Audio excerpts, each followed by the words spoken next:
Buenas tardes, mi nombre es Jason Mina y el día de hoy les vengo a hablar acerca de los procesos psicosociales y de los grupos. Entonces, las temáticas que voy a tratar aquí van a ser el concepto de lo que son los grupos, el tamaño del grupo, las ventajas y las desventajas de un grupo grande, la heterogeneidad, el rendimiento grupal, la algozonería social y otros fenómenos que pueden afectar el rendimiento grupal. También les voy a hablar de la influencia social, aspectos importantes como la desindividualización, la conformidad, la obediencia, la polarización y el pensamiento grupal. Entonces empezamos. Hablar de los grupos quiere decirte que nosotros como individuos, como personas, necesitamos unos de otros para relacionarnos, para poder sobrevivir. El ser humano por naturaleza es social. Existen diferentes tipos de grupos donde nos relacionamos, el grupo familiar, el grupo de trabajo, el grupo de estudio, entre otros. Este tipo de grupos van a proporcionar una cierta cantidad de estímulos, de refuerzos necesarios para el desarrollo y la supervivencia pues, de las personas, de nosotros como tal, de los individuos. Entonces, existen diferentes tipos de grupos, diferentes conceptos. Unos pueden decir que son dos o más personas relacionadas que comparten características similares, otros pueden decir que es un conjunto de personas con una intersección recíproca, que comparten un destino común, entre otros. Por su parte, el tamaño de los grupos, no existe un tamaño específico para los grupos.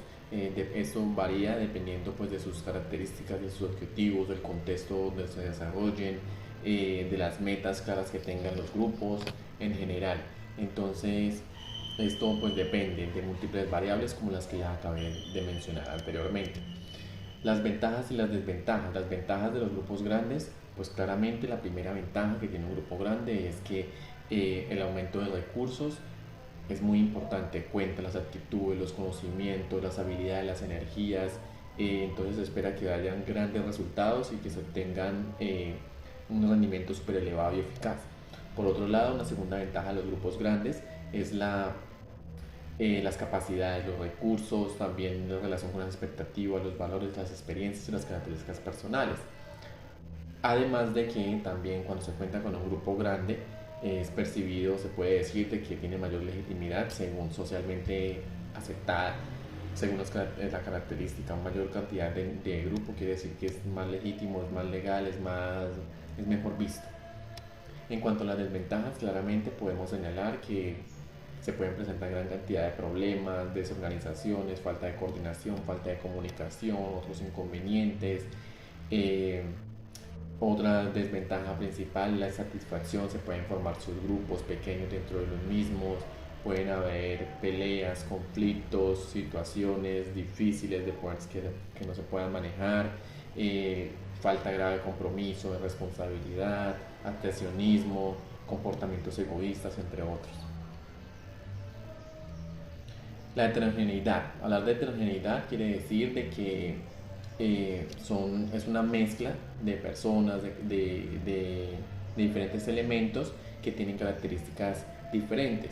Entonces, cuando hablamos de grupos, pues obviamente uno busca un grupo que tenga características similares a uno, que tenga pensamientos o actitudes que uno comparte, que uno quiere. Entonces, el incremento en la heterogeneidad entre los grupos pues puede generar diferentes inconvenientes, diferentes problemas, falta de alineación, de coordinación, desembocando en la falta de toma de decisiones, la falta de compromiso, la aparición de conductas como el abstencionismo e incluso abandonar los grupos. El rendimiento grupal pues depende básicamente de estas características, depende pues de la dedicación, del compromiso, del grado de responsabilidad que tengan las personas, de las actitudes que muestren también los miembros para hacer parte pues, de los grupos, de la forma pues, de trabajo, la forma como se coordina, la comunicación, entre otros aspectos importantes. La holgazanería social y otros fenómenos importantes. Hay que decir que la holgazanería social puede definirse como la reducción del esfuerzo de trabajar colectivamente en comparación con el trabajo individual. Este fenómeno pues, puede acarrear diferentes situaciones, diferentes problemas, diferentes conflictos, puede reducir incluso el resentimiento y la ira en las personas, el deseo de cambiar la situación y hasta el abandono dentro de los mismos grupos. Hay que trabajar en esta parte muy importante. Un aspecto muy importante también dentro del mismo es que constituye la denominada inequidad. Uno como miembro del grupo espera que su esfuerzo se vea recompensado, que lo que dé a sí mismo reciba, que lo que aporta a sí mismo también venga. Entonces es muy importante, también puede generar injusticia percibida pues, de diferentes formas.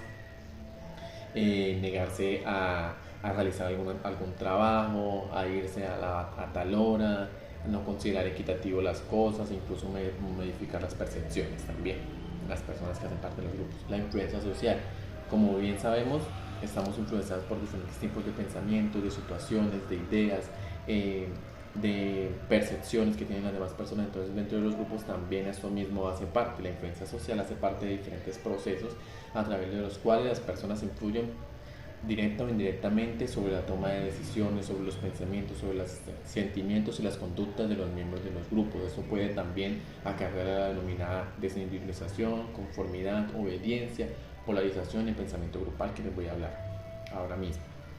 La desindividualización podría decirse que las personas tienen más tendencia a abandonar restricciones normales o a perder su sentido de responsabilidad individual o manifestar dentro del grupo. La llamada desindividualización hace que en ciertas situaciones los individuos se comportan dentro de un grupo como si estuvieran sumergidos en él. Los sujetos pierden el sentido de individualidad, el sujeto hace indistinguible a su medio y en consecuencia su conducta se transforma. La conformidad, obviamente hay muchas personas conformistas que se conforman con lo que hay, con lo que tienen y con eso van a trabajar, y no, la conformidad se relaciona con el cambio de conducta u opinión de las personas que discrepan o no de las normas del grupo como resultado de las presiones explícitas exigidas sobre ellos. Entonces es muy importante que los grupos no sean conformistas, que no se conformen con lo que hay, que busquen diferentes formas y maneras de poder alcanzar sus metas y sus objetivos.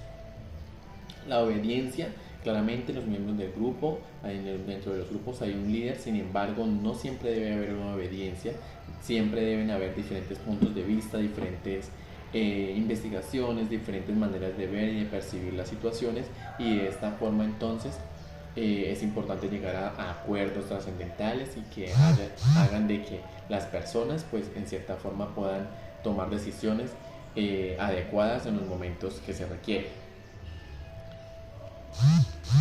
Por otro lado, la polarización hace énfasis en el hecho de que existen muchos extremos dentro de los grupos. Se pueden haber esta polarización por estereotipos, por impresiones interpersonales, por falta de negociación, por decisiones erradas, entre otros fenómenos. El pensamiento grupal ya es un proceso extremo en polarización para explicar hechos o sucesos que en cierta forma constituyen el pensamiento grupal, caracterizada por la búsqueda o convergencia de situaciones, forma de evaluación o alternativas diferentes, la ilusión de vulnerabilidad, la creencia en la moralidad inherente, los estereotipos, la presión directa, entre otros aspectos, hacen que el pensamiento grupal sea un fenómeno, un problema muy recurrente dentro de los grupos. Entonces, en general, podemos decir que los grupos poseen diferentes características, pero sin embargo, estas deben ser valorizadas y significativas para el crecimiento, para la maduración, para el conocimiento y para el rendimiento y eficacia de los mismos grupos como instrumentos de cambio y de transformación, donde se puedan trabajar con las diferentes personas y donde se puedan lograr los objetivos y las metas establecidas, porque el ser humano es social por naturaleza. Así nacemos y necesitamos unos de otros para poder vivir y convivir en esta sociedad. Muchísimas gracias.